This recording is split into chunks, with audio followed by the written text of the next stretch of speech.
No, okay, as an investment analyst, what kind of opportunities are there presently at the equities market? Okay, well, if you think about the fact that we've seen a rally in the market since April, there have been a lot of questions with regards to are the stocks overvalued now? Is there still potential for upside? But if you remember the fact that most of these stocks were grossly undervalued in prior years because of the challenges that we're having, we've started to see a lot of appreciation. So for an investor who is coming in now, maybe your upside might be somewhat limited because we might be at the tail end of the rally, but there's still potential for upside. So, for instance, in the banking sector, you still have the likes of Access, UBA, that are still trading below 1 times price to book, and we believe there's still a lot of opportunity for appreciation in those stocks. Okay, let's look at the fixed income markets. What's driving the moderation and the short-term yields? Okay, so what we've seen in the fixed income market has been majorly driven by demand and supply dynamics. So we noticed that the CBN in their OMO auctions that they've been conducting, the 364-day instrument has sort of stopped issuing 364-day instruments. So there's been a lot of focus on shorter tenured instruments, and as a result, we've seen increased demand even in the treasury bills markets also. So we've seen rates sort of moderate with more investors coming in, more buying interest. We've seen rates come down, and it has had a resultant impact on even domestic bonds market. So generally across the curve, we've seen rates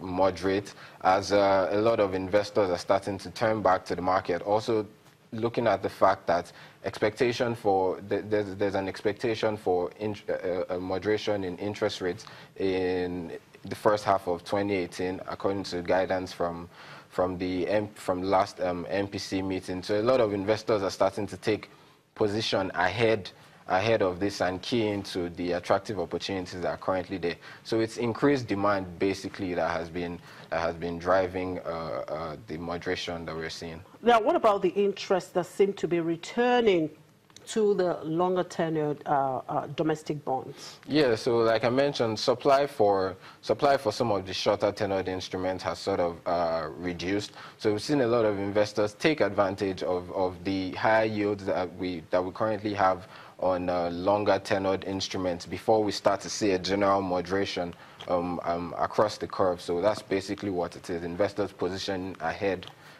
of that expectation. Okay, so looking at the market generally, well, today would be the last trading day for the week. Looking at next week, what is your expectation? Well, I mean, we expect to see a similar trend, especially in the equities market. A lot of investors positioning ahead of Q3 earnings releases. As of now, we haven't really seen a lot of companies turn out their results, but from next week and the following week, we expect to see a lot more results coming out. So we should see some appreciation in especially the bellwethers in the market, and this should keep market performance positive. Which sectors are likely to post their earnings first? Well, I mean, we might start to see some from the consumer goods sector, maybe industrial goods, and even some of the banks as well. All right. Thank you very much for your time, Thank you, Ezeba Sele is one of the investment analysts with Afri Invest. Now, the World Bank says growth is rising in most developing and advanced economies, but there is need to build resilience against overlapping challenges. The bank outlines a number of solutions to deal with the potential future downturns. One of the solutions is increased investment in human capital. The World Bank is concerned that the current growth in global economy and the markets are not well inclusive and impacting on women and young people. The World Bank chief, Jim Yong Kim, believes investments in affordable healthcare and education are part of human capital investments that must be scaled up as quickly as possible. All countries need to invest more in their people. Last week I spoke at Columbia University where I explained why this is so critical, and I introduced an accelerated effort we're undertaking at the World Bank Group called the Human Capital Project that will help countries invest more and more effectively in their people. For developing countries such as Africa, the World Bank says it is imperative to build hubs of stability from the continent's north all the way down. We support governments. The public sector side of the World Bank Group supports governments to make reforms, and then the private sector side works with private investors to invest more. And what that does eventually is it frees up money to invest in human beings, and that's just what Egypt is doing. Now, we continue to be deeply engaged. We have a very large portfolio. The whole portfolio is about $8 billion. But growth, stability, and the reduction of inequality, better provision of social services is not just critical for Egypt, it's critical for the entire region.